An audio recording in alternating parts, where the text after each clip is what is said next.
Welcome to the Broncos Podcast with Troy Renck. I am your host, Troy Renck from the Denver Post.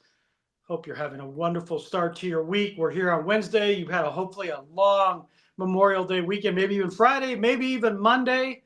The rain was a bit of a buzzkill at times, but for those of us who have lawns at our home, the grass looks much better, even though it felt like we were in Seattle there for a few days. But again, it's that time of year where it's a little weird because Nuggets are out, Avs are out, the Rockies were out on opening day, and now we're left to Broncos OTAs.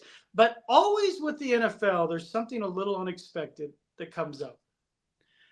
And usually it's something cool. And that certainly happened here in Broncos country on Tuesday. The election of Demaryius Thomas to the franchise's Ring of Fame. 38th player to be elected to the Ring of Fame. I covered DT for roughly 5 years, got to know him pretty well, not as well as some. I wasn't there at the beginning when he was drafted in the first round with Tebow. I was still covering baseball, but I covered a chunk of his career, including a couple of seasons with Peyton Manning, when for about 4 years there, he was arguably statistically the best receiver in the NFL. His 4-year average with Peyton Manning was better than any season Courtland Sutton has had. But, with all due respect to Sutton, it just tells you the kind of numbers that DT was putting up. So as we get into the pod today, I want to discuss a little bit my memories of DT, why this honor is so deserving, talking to some of his former teammates about him and why this is so important. And then we get into a look ahead to the OTAs. We are going to have media access this week on Thursday. Hope to get some sound and get out there for you guys. But first, I want to get into some discussion about DT. He's such a memorable Bronco. It didn't end the way anyone wants with him being traded to Houston. We understand that. But when you look at the macro version of his career, wow, what a career. So we're going to get to that after the break. Have you been injured in a car wreck or hurt at work? What are you waiting for? Give my friends at Hoggatt Injury Law a call. Their motto? With us, it's personal. That's because with Darby Hoggatt, it is. Listen, I have known Darby for more than a decade.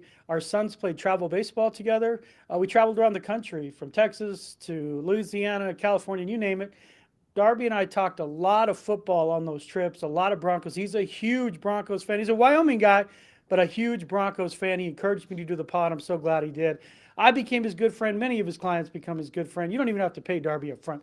If your case goes as planned, Darby will be the one writing checks to you. So again, if you've been injured at work or hurt in a car wreck, give Darby's team a call. You see the number there, 833-464-4288. That number again is 1-833-464-4288, or you can remember it as 1-833-HOGGAT, or visit the website at hoggattlaw.com.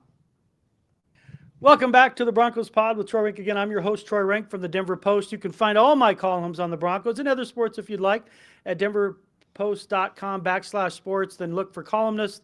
I write on a variety of topics, mostly Broncos. Certainly that's the case during the season. I've been writing a lot, certainly on Avs, Nuggets. I'll be doing some high school baseball this weekend. My latest Bronco column involves Bo Nix and just the lack of respect I think he gets nationally still after his rookie season. I'll touch on that briefly as we lead into OTAs. But let's start with the honor that Demaryius Thomas received on Tuesday, being elected as, again, the 38th member of the Broncos Ring of Fame. First, let's talk about the raw numbers. You can't get into a Ring of Fame or a Hall of Fame without numbers. There is subjectivity to any Hall of Fame, but the objectivity is there's a baseline for stats that for the better part in the Broncos Ring of Fame, you have to have played for the Broncos for 4 years. So you're talking about John Lynch was probably the one that's right on the number. DeMarcus Ware didn't get it. Talib, I think it was a year short. So there's some guys who aren't eligible. But if you're only going to play 4 or 5 years, you got to be great for those 4 or 5 years. Well, Demaryius played longer than that. But when you look at the all-time numbers for Demaryius, and you say, yes, he played with Peyton Manning, that's part of it, but it's not his fault Peyton Manning became the quarterback. He came from an option offense at Georgia Tech. Let's not pretend that he was this obvious guy who was going to just make it. We don't know that. He made himself into an all-pro. made himself into a consistent Pro Bowler. But look at some of these stats, folks. Denver Broncos all-time career receiving leaders. Rod Smith is statistically their greatest receiver in many ways. He's got a case for the Hall of Fame as an undrafted free agent. It's unlikely, but he's got a case. Shannon Sharp. So he has 640, he has 849. Sharp is 675. Here's Demaryius Thomas, third on that list with 665. That is a remarkable number. And then you look at the receiving yards, over 9,000 for Demaryius, second only to Rod Smith. And in the receiving touchdowns, 60 receiving touchdowns, again, second only to the 68 by Rod Smith. These are some of the records that he has for the Broncos, just so you have an idea of the man we're talking about statistically, and then we'll get to the person. He has 100-yard receiving games, 33. Come on now. Career multi-receiving touchdown games, 10. Career receptions per game, 5. Career touchdowns per game, almost a half a touchdown. I mean, it just tells you every other game he was getting a touchdown. Single season receiving yards, 16, 19. I covered that season in 2014. And he had single game, 25-plus receptions, 4 in a season. And this is a guy that could take a tunnel screen 80 yards for a touchdown. And what made him unique is 6'3", 6'4", around 220 to 230, depending on the year. He leaned out a little bit later in his career, take some pressure off his legs and body. But you're talking about a big receiver who had the ability to take it to the house on a tunnel screen. Get him one little block, he cuts up, and he's gone. And so understand the numbers.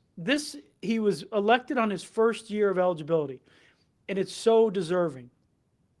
And of course it stinks that it happens with Demaryius Thomas having passed a few years ago, tragically.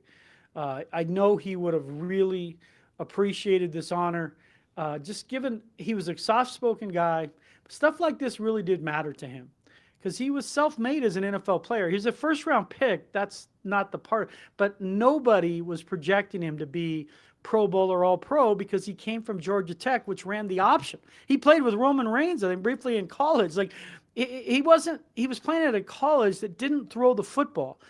And so you're projecting out, can he do this? And his rookie year was slow, like a lot of rookie receivers. And then he catches fire when Peyton Manning joins the team. He realizes right away he's got something here. I mean, and Manning had played with great receivers, obviously, and Marvin Harrison and Reggie Wayne, and he knew he had something, and they became very close, both on and off the field.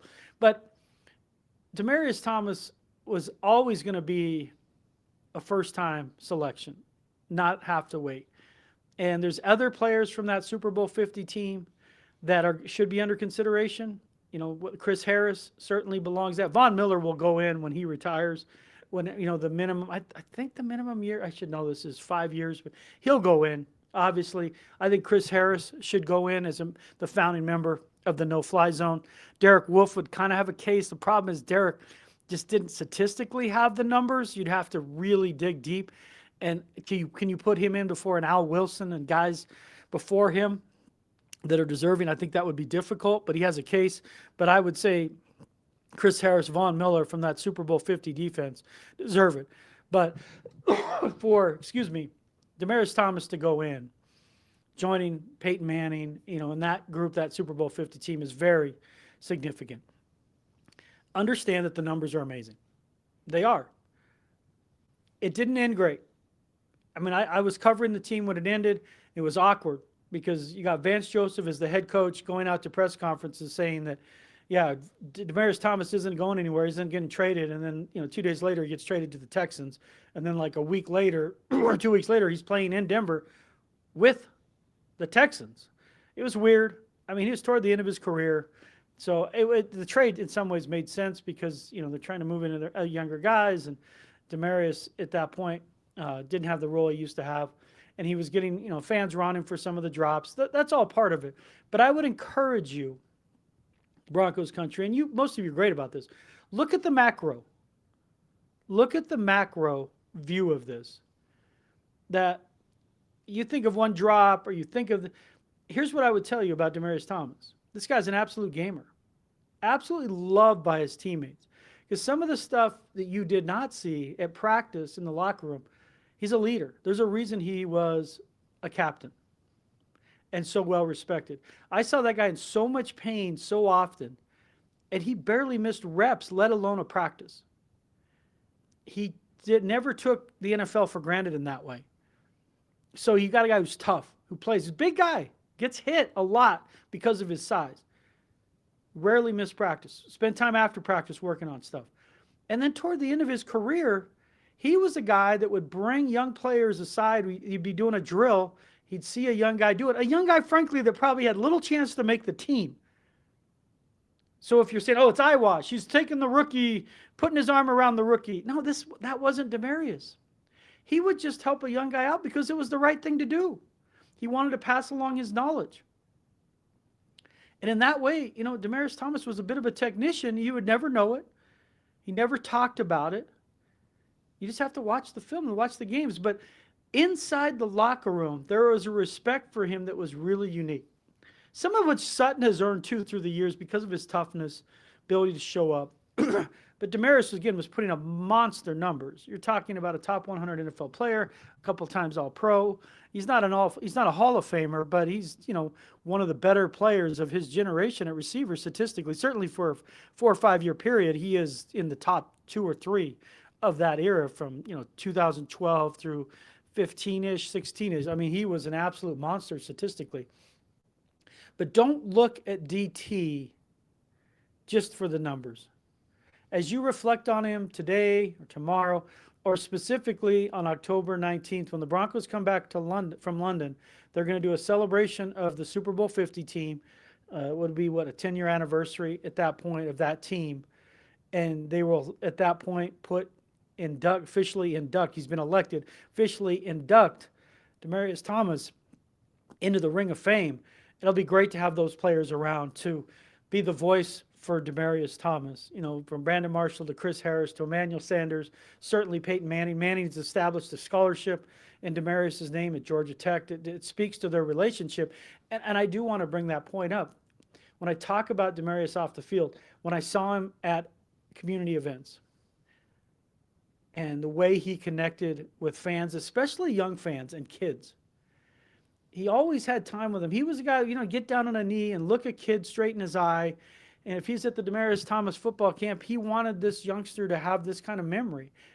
And that's how part of the reason he got so close with Peyton Manning is Peyton Manning's kids, Marshall and Mosley. I mean, I don't know for how long they're young, but Demaryius Thomas was their favorite player. He was like kind of this uncle to them. I mean, because Eli's in New York playing. I mean, Demaryius treated them like family, but he would see this way he connected with kids. He had that kind of boyish enthusiasm about life, but he didn't show it outwardly. But he was just so kind to kids and children and identified with them and related to them. And with teammates, there was the side of toughness. Don't complain, put your helmet on, tape it up, let's go play, we have a job to do. And that's, again, part of the reason he gained Manning's respect, and it's not easy, is you show up every day. Peyton Manning is a person of consistency, rhythm, routine, predictability. He has to know he can trust you. So the idea that Demaryius Thomas would be close to Peyton Manning, it says so much about who he was on and off the field. He trusted him. And those are some of the things I'll remember. My conversations with DT, I had a handful of one-on-ones with him, both with the Denver Post and certainly when I was at Denver 7, that he's just a nice guy. He's just kind. He was soft-spoken. He was kind. He had a lot going on when he was here. His mom had gone to prison, his mom and grandma, and then President Obama was involved in a pardon and a lot of off-field stuff that could derail a career, and it never did. He always found a way to produce. Did he have some drops? Yes, he did. No, none of us are perfect. But I just encourage you, when you look at Demaryius Thomas, look at the girth of it. Don't restrict yourself to the last couple seasons when he was dealing with injuries and he wasn't the same player and the Broncos had begun, the 13 quarterbacks prior to Bo Nix carousel of madness. Think about those 4 or 5 years with Peyton Manning. Think about whether they would win a Super Bowl without even some of his blocking in the Super Bowl for C.J. Anderson. I talked to C.J. Anderson a few months ago about Demaryius, and these guys, they remember the person first. And then you step back and go, and God, was he a really good player. And again, for 4 or 5 years, a great player. But one memory that will always stick out is the playoff touchdown against the Steelers, the walk-off. The overtime rules had, people weren't sure what were the rules. Was somebody going to get a possession? Like, even he said later he wasn't completely sure. But it's Tim Tebow. It's zero coverage by the Steelers. A little slant hits Demaryius Thomas in stride, and he goes 80 yards for a touchdown. And to this day, it is the only playoff game a drafted Broncos quarterback has won. Tebow, because Broncos did not draft John Elway. I think that will change this year with Bo Nix, but it was memorable, and that statistically it still has that footnote to it. But it was just one of those seminal moments in Broncos history. What just happened? The Tebow season in and of itself was just this weird magical run where I think he was 7-2 as a starter, but he won several in a row. And I mean, it was just like, it felt, I've said this about Tebow during that time, it was easier to appreciate than explain him, because he could be the worst quarterback, certainly worst player on the field. It felt like for 3.5 quarters, give him 4 minutes left, you're down 10 points, whatever, and he just worked magic. And part of his prevent defense, it didn't matter. The fact is he did it, and that game and that pass against the Steelers were symbolic of that. And Demaryius Thomas will always be associated with that memory, that wonderful touchdown catch. But again, you look at these Ring of Famers in recent years with Demaryius Thomas and the last class involved, Steve Foley and Riley Odoms, Peyton Manning went in, Coach Shanahan, Champ Bailey, Red Miller, Jason Elam, Simon Fletcher. I mean, these are the greats of the greats, folks. The greats of the greats. Shannon Sharp, Terrell Davis, Steve Atwater. I mean, some of these players I covered, I feel blessed that I've been able to cover, of these 38, probably easily more than half of these players I either covered or have a relationship with through the media. And Demaryius Thomas, again, a Bronco from 2010 to 18. He's elected in his first season of eligibility at 2025. Cap tip to Demaryius Thomas, to his teammates who miss him dearly to this day. Again, folks, they speak to the man. They miss the person, like that soft, gentle soul, the guy who was kind of always there. You felt better after you talked to him. He put you at ease. I mean, he was just that kind of person. So again, cap tip to Demaryius Thomas for going into the Ring of Fame, first time eligibility. What does that mean for some of his teammates? Again, if it were up to me, Chris Harris needs to be in the Ring of Fame at some point off that team, and that defense. Von Miller is a no-brainer. He'll be elected as soon as he's eligible. He's going to be a first ballot Hall of Famer for me, given both his regular season and postseason statistics and 2 Super Bowl rings, one with the Broncos and Rams. He's an easy one, but this is such a great honor for Demaryius Thomas. So cap tip to him, cap tip to the committee for doing this right and making him and electing him in his first year of eligibility. And again, for your calendars, if maybe you're only going to one home game next year or want to try to get to one, October 19th, they will do a celebration of the 2015 Super Bowl team. They play the Giants. That's when the Broncos are coming back from London. So it's kind of a curious game because, again, be the first team west of the Mississippi to not have a bye after the London trip. They'll have something they'll love coming back to, and that is the celebration of that Super Bowl team and also a celebration of Demaryius Thomas. They will unveil his statue at the Ring of Fame outside the stadium, and then there will be a halftime ceremony, and it'll be fantastic for Thomas and his family. So I know he's looking down and happy, and his teammates are certainly proud of him, and we'll make sure he is honored and appropriately that weekend. So we'll segue now into looking ahead at the current team in the OTAs. We'll have media access on Thursday, so I'll get a better eye, get my eyes on it for the first time. The R.J. Harveys, the Pat Bryants, Jahdae Barron, these young guys that they're counting on to step up to turn the Broncos from a 10-7 to 11-6, 12-5 type team. I found it interesting. DraftKings, if you look at and this was like a week ago, they do the every game grid, teams, the line on every game. The Broncos, they had them favored in 12 games. My record for them is 11-6. Their record based right now would be 12 wins. So it's not just me who's bullish on this Broncos team. Gamblers and books don't set lines to lose money. And they're obviously much more bullish on the Broncos than they were a year ago. My prediction a year ago was 6, and they got to 10. I thought the ceiling for last year's team was probably 8. I was wrong. This year, I think 10's the floor. Can they get to 12? Maybe. You just got to be good early. We've talked about that. You got to survive kind of early because the schedule, it's like early it's hard. Middle, it really opens up where you could see like a 4 or 5 game win streak. But one of those trips includes London. And then at the end, you're going to play some really good teams late in the season, including Kansas City in December, which, again, the Broncos are like 3-19 in Kansas City in December. So you'd like a game in hand before going there and having to win that game to win the division just based on history. But this is a different Broncos team. This is a team that is definitely on the rise. We can feel it with the addition of the defensive players in free agency, the addition of Evan Ingram. We're there. And let's be honest, what's this year about? Just like last year, it's a lot about Bo Nix. Can he avoid a sophomore slump? Can he continue his ascension? I wrote a column about this on Sunday about Bo Nix proving critics wrong. This is the time of year, like, a bunch of people need copy for national websites. I totally get it. And I'm not meaning to be critical of it, but once they put it out there, we can certainly have an opinion on it. And there was one by Pro Football Focus that ranked all the 32 projected starting quarterbacks, and then another one by NFL.com that ranked best rookie quarterback contracts. Brock Purdy's no longer on that.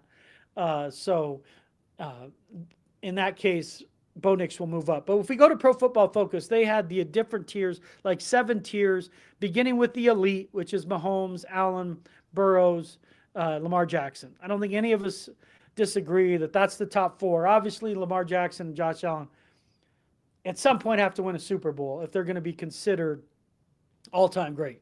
I mean, you could still be in the conversation just like Marino is, but if you're going to be in like a top 10 all-time great type player, at quarterback, you have to at some point win a Super Bowl, at least one. It maybe hopefully go to 2. That's why Russell Wilson, frankly, has a great case for the Hall of Fame, and I'd vote him for Hall of Fame. I do not have a Hall of Fame vote. I have it in baseball, but I would vote him for the Hall of Fame because he won one, and he got to another one they should have won, and he, for 10 years, put up insane statistics. But that's the top tier. You got Mahomes, Allen, Burrow, and Jackson. Then you get that next tier down. It's guys that are good starters. Anyway, it gets to the Bo Nix outcome, and he is ranked based on this. It's young players with a variety of potential outcomes. So based on their ranking of this, if you count the quarterbacks, and they list them in order, he would be 19th. I just think that's too far down. They even note after the first 4 weeks of the season, he was 6th in quarterback rating at 86.5. I mean, the guy accounted for 34 touchdowns last year. If not for Jaden Daniels, we would be talking about Bo Nix having the greatest rookie season statistically by any NFL quarterback. Better than Justin Herbert, better than Baker Mayfield a few years ago. But it just so happened he comes in the year when Jaden Daniels was kind of the Magic Johnson of the league, and the way he was able to win late, electrifying smile, the commercials, the Hail Mary against the Bears. He deserves all the credit he gets.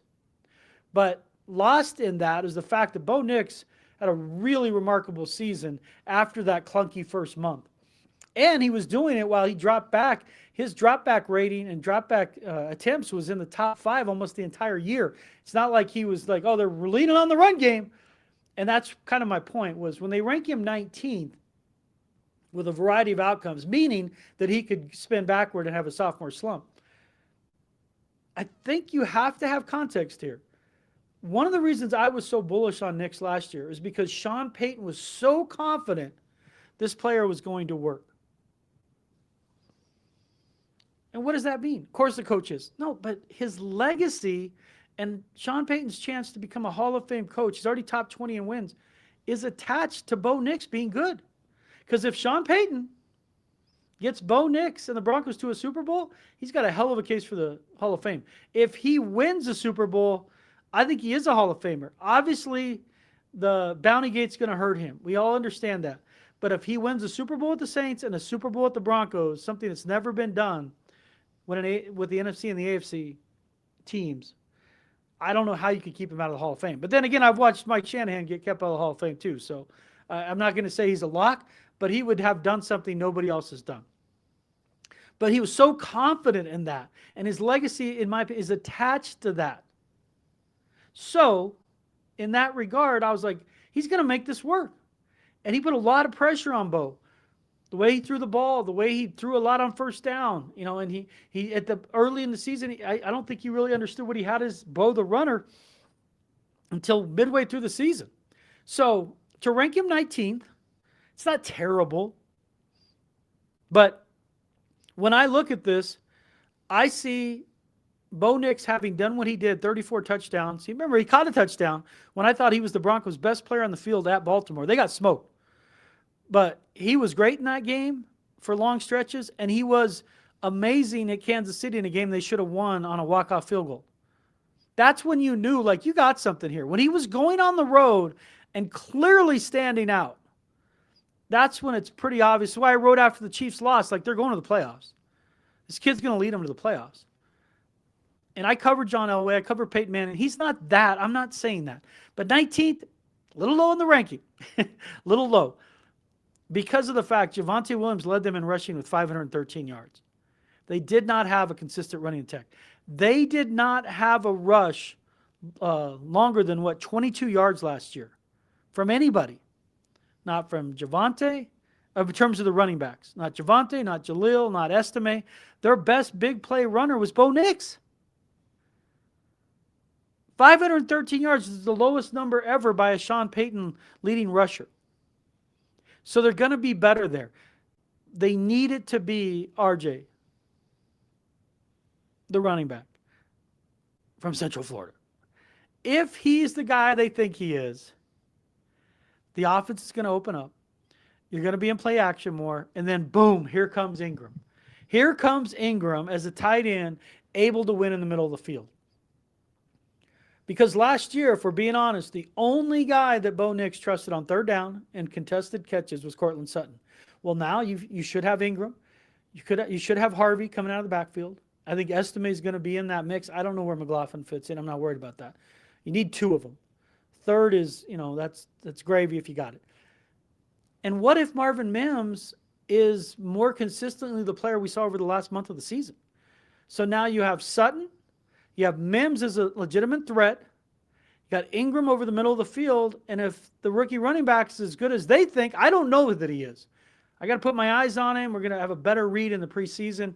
Certainly, those practices against the Niners and practices against the Cardinals leading up to those games, we'll have a better feel. Just like last year when Bo went off against the Packers before that final preseason game, when it was obvious to anyone at that point who was out there, he's their starter. But their offense is going to be better because they have more weapons around him. I wish it was a little more, I'm not going to lie. But they have some legitimate weapons around him. So if Mims continues his growth, Sutton stays consistent, you got the new running back that's explosive. You need explosive plays. And then you throw in Ingram winning over the middle of the field. Okay, now we got something. And that's where, when you say it's 19th Pro Football Focus, I would rank him ahead of Trevor Lawrence. I would rank him ahead of Kyler Murray. I would rank him ahead of Tua Tagovailoa. Tua and Kyler, it's because of injuries, just the lack of certainty of being on the field because of injuries. He's definitely not more talented than Kyler Murray, but Murray hasn't put it together really since that playoff season.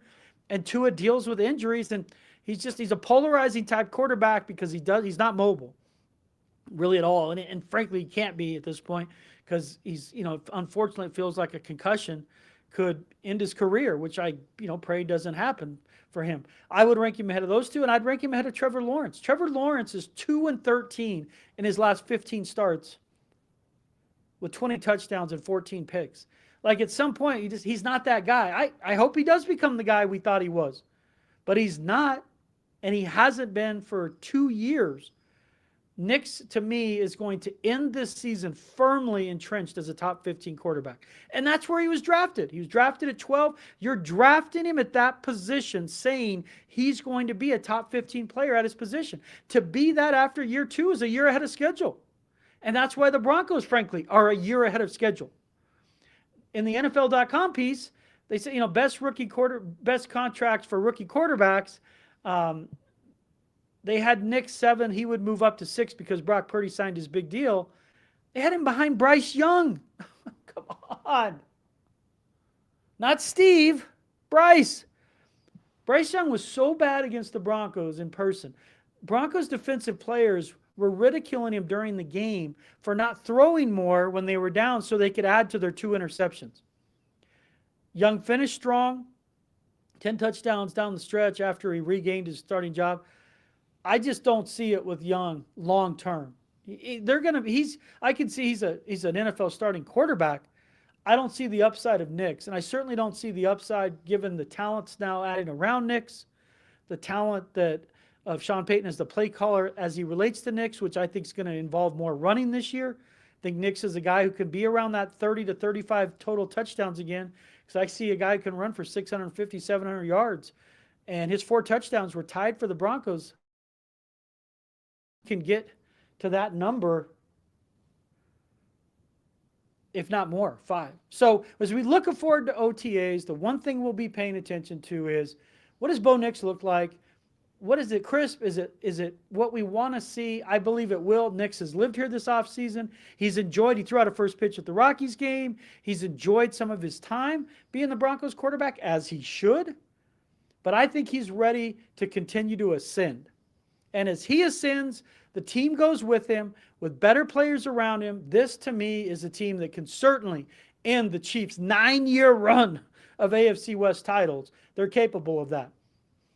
And when you do that, you become part of Broncos lore, and that brings us full circle with Demaryius Thomas, folks. Appreciate it. Be happy for it, and hopefully you're all either watching or there in attendance on the 19th to celebrate Demaryius Thomas going into the Ring of Fame. What a great honor for him. Broncos country, I could not do this pod if it weren't for all of your support, so thank you. And I certainly couldn't do it without Danny Bailey behind the screen, our producer, and my sponsors, and that is Mile High Sports. Nate Lundy's the best. And, of course, Hoggatt Injury Law. Give Darby a call if you've been involved in a car wreck or injured at work. Broncos country, I do this pod for you. Happiness, that begins with me. Go out there and have a great day.